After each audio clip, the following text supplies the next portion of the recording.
സ്നേഹമുള്ളവരെ, 20-ാം നൂറ്റാണ്ട് ശാസ്ത്ര സാങ്കേതിക പുരോഗതിയുടെ നൂറ്റാണ്ടായി പരിഗണിക്കപ്പെടുമ്പോഴും വംശീയ കത്തികളുടെയും കൂട്ടക്കുരുതികളുടെയും നൂറ്റാണ്ട് കൂടെയാണ്. ഈ കൂട്ടക്കുരുതികളുടെ എല്ലാം മാതൃകയായും തുടക്കമായും നിലകൊണ്ടത് ഒന്നാം ലോക മഹായുദ്ധ കാലത്ത് 1914 മുതൽ 18 വരെയും അന്നത്തെ തുർക്കിയുടെ പ്രദേശമായിരുന്ന അർമേനിയയിൽ നടന്ന അസീറിയൻ അർമേനിയൻ ക്രൈസ്തവരുടെ കൂട്ടക്കൊലപാതകമായിരുന്നു. 1915 മെയ് മാസം 15-ാം തീയതി ഗവർണറുടെ പ്രതിനിധിയായിരുന്ന അസീസ് ഫൈസി ഒരു പൊതുയോഗം നടത്തി ആളുകളെ ഉദ്ബോധിപ്പിച്ചു. ക്രിസ്ത്യാനികളിൽ നിന്ന് ലോകത്തെ രക്ഷിക്കുക എന്നുള്ളതാണ് നമ്മൾ പ്രധാനമായും ചെയ്യേണ്ടത്. ഇത് ചെയ്യാത്തവൻ ഒരു മുസ്ലിമായി കരുതപ്പെടാൻ പറ്റില്ല. യൂറോപ്പ് നമ്മളെ ശിക്ഷിക്കാൻ വരില്ല, കാരണം ജർമ്മനി നമ്മുടെ പക്ഷത്താണ്. ഇതിൽ നിന്ന് പ്രചോദനം ഉൾക്കൊണ്ടിട്ടാണ് അദ്ദേഹത്തിൻ്റെ പട്ടാളക്കാർ മെർദീൻ എന്ന് പറയുന്ന ഗ്രാമത്തിലേക്ക് ഇരച്ചു കയറുന്നത്. അവിടുത്തെ ആർച്ച് ബിഷപ്പ് ഇഗ്നേഷ്യസ് മെലയോൻ ആണ്. 700ഓളം ക്രിസ്ത്യാനികളെയാണ് അന്ന് ഒറ്റ ദിവസം അവർ കൊല ചെയ്യുന്നത്. പുരുഷന്മാരെ കൂട്ടിക്കെട്ടി പൊളിയിൽ താഴ്ത്തിയാണ് കൊന്നത്.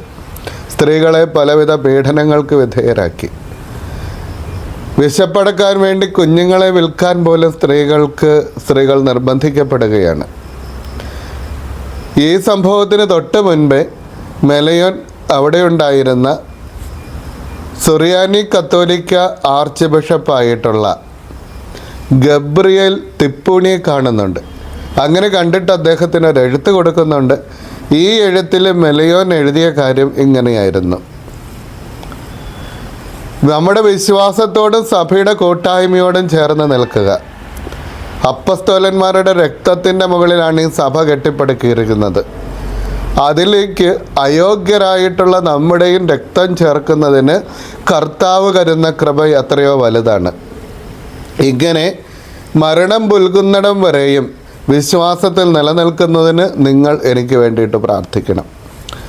ഈ രേഖ പിന്നീട് ഏതാണ്ട് 100 വർഷങ്ങൾക്ക് ശേഷം വീണ്ടെടുക്കപ്പെടുകയാണ്. അദ്ദേഹത്തെ മെലയോനെ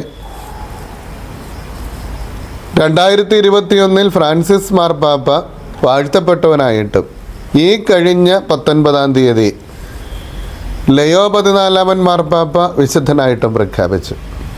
വിശ്വാസത്തിൻ്റെ അടിത്തറ എത്രയോ വലുതാണ് എന്നാണ് നമ്മൾ കാണുന്നത്. പത്രോസിനോട് കർത്താവ് പറയുന്നുണ്ട് ഇന്നത്തെ സുവിശേഷത്തിൽ, നീ പാറയാണ്, നിൻ്റെ മേൽ എൻ്റെ സഭയെ ഞാൻ സ്ഥാപിക്കും, നരക കവാടങ്ങൾ അതിനെതിരെ പ്രബലപ്പെടുകയില്ല. അപ്പസ്തോലന്മാരുടെ രക്തത്തിൻ്റെ മുകളിലാണ് സഭ സ്ഥാപിക്കപ്പെട്ടിരിക്കുന്നത് എന്ന് മെലിയോൻ ആർച്ച് ബിഷപ്പ് പറഞ്ഞത് എത്രയോ സത്യമാണ്.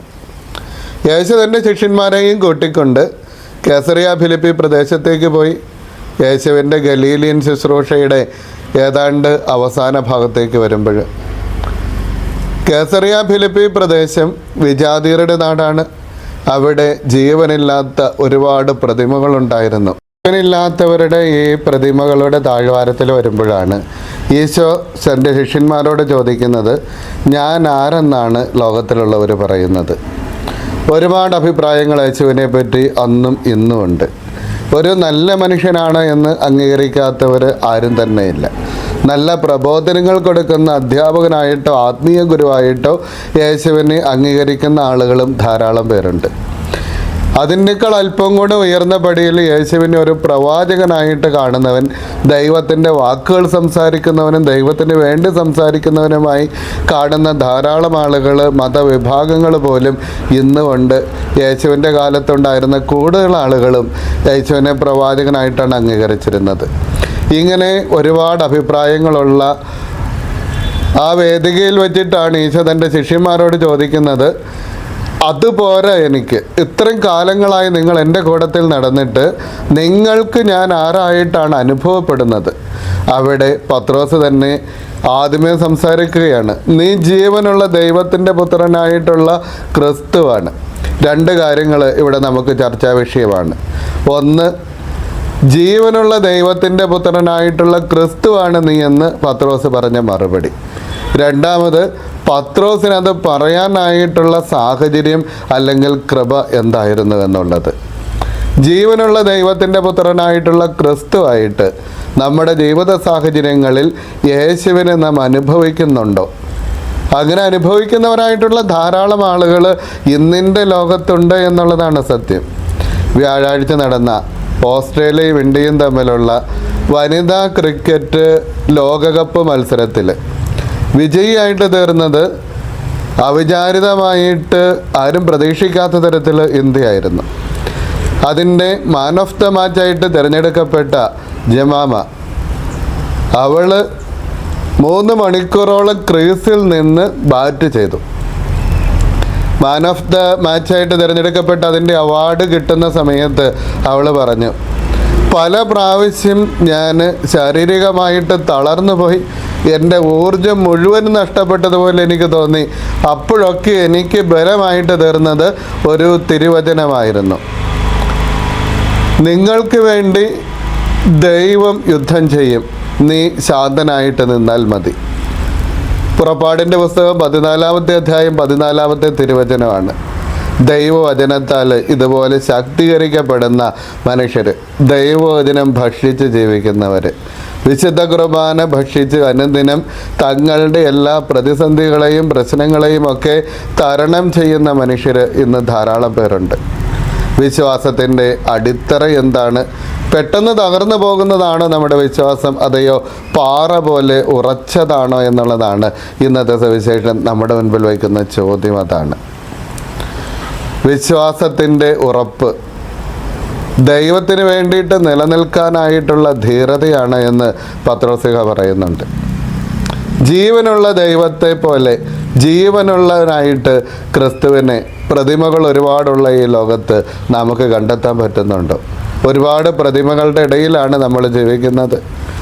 ദൈവമാണ് എന്ന് പറഞ്ഞു വരുന്ന ആളുകളും ദൈവത്തെ പോലെ നമ്മൾ കാണുന്ന പണവും സ്വാധീനവും അധികാരവും ഉൾപ്പെടെയുള്ള പലതരത്തിലുള്ള ദൈവത്തിൻ്റെ സ്ഥാനം നമ്മൾ കൊടുക്കുന്നതായിട്ടുള്ള പല കാര്യങ്ങളുടെയും നടുവിൽ നിന്നിട്ട് ക്രിസ്തുവിനെ നോക്കി ഇതൊന്നുമല്ല, നീയാണ് ജീവിക്കുന്ന ദൈവത്തിൻ്റെ പുത്രൻ എന്ന് പറയാൻ മാത്രമുള്ള ആ ഒരു ധൈര്യവും തൻ്റെടവും അനുഭവം ആർജിച്ചെടുക്കുക എന്നുള്ളതാണ് ഏറ്റവും പ്രധാനപ്പെട്ട കാര്യം.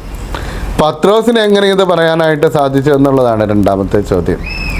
തീർച്ചയായിട്ടും ഈശോ പറയുന്നുണ്ട്, മനുഷ്യരക്തങ്ങളല്ല, മാംസരക്തങ്ങളല്ല ഇത് നിനക്ക് വെളിപ്പെടുത്തി തന്നത്, പിന്നെയോ കൃപ കൊണ്ടാണ് നിനക്കിത് പറയാൻ പറ്റിയത്.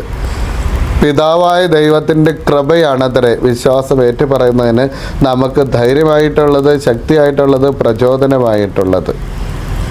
പത്രോസ് ഒരു സാധാരണ മനുഷ്യനായിരുന്നു, ഒരു പെർഫെക്റ്റ് ആയിട്ടുള്ള പൂർണ്ണ മനുഷ്യനൊന്നും ആയിരുന്നില്ല. നമുക്കറിയാവുന്നതുപോലെ ഇടയ്ക്കിടയ്ക്കൊക്കെ വിശ്വാസത്തിൻ്റെ കണ്ണ് തെറ്റിപ്പോവുകയും അപ്പോൾ ലോകത്തിൻ്റെ കടലിലേക്ക് വീഴുകയും ചെയ്തിരുന്നവനാണ്. യേശുവിനെ 3 പ്രാവശ്യം തള്ളിപ്പറഞ്ഞവനാണ് പത്രോസ്. എന്നിട്ടും അവൻ്റെ വിശ്വാസത്തിൻ്റെ ആഴം കൊണ്ട് അവന് കർത്താവിന് വേണ്ടിയിട്ട് തലകീഴായി കുരിശിൽ കൊല്ലപ്പെടാൻ മനസ്സ് കാണിച്ചവനായിരുന്നു. എങ്ങനെ? കൃപയ്ക്ക് മുൻപിൽ ഹൃദയത്തെ തുറന്നു വെച്ചു എന്നുള്ളതാണ് പത്രോസിൻ്റെ ഏറ്റവും വലിയ നന്മയും മേന്മയും. അതാണ് കൃപ വർഷിക്കപ്പെടുന്നുണ്ട്. കൃപയ്ക്ക് മുന്നിൽ ഹൃദയത്തെ തുറന്നു വെച്ചിട്ട് ജീവിതത്തെ തമ്പുരാൻ്റെ മുൻപിൽ അതിൻ്റെ എല്ലാ ബലഹീനതകളും കൂടെ സമർപ്പിച്ചപ്പോഴാണ് പത്രോസിനെ യേശു സഭയുടെ അടിത്തറയായിട്ട് മാറ്റുന്നതും ആ പത്രോസിൻ്റെ മുകളിൽ യേശു തൻ്റെ സഭയാകുന്ന ദേവാലയത്തെ പണിതുയർത്തുന്നതും. പ്രിയമുള്ളവരെ, നമ്മുടെ വിശ്വാസത്തിൻ്റെ ആഴങ്ങളെ പരിശോധിക്കാൻ, അതിൻ്റെ ഉറപ്പിനെ പരിശോധിക്കാൻ ഇന്നത്തെ സുവിശേഷം നമുക്ക് പ്രചോദനമായി തീരട്ടെ. ദൈവം നമ്മളെ അനുഗ്രഹിക്കട്ടെ.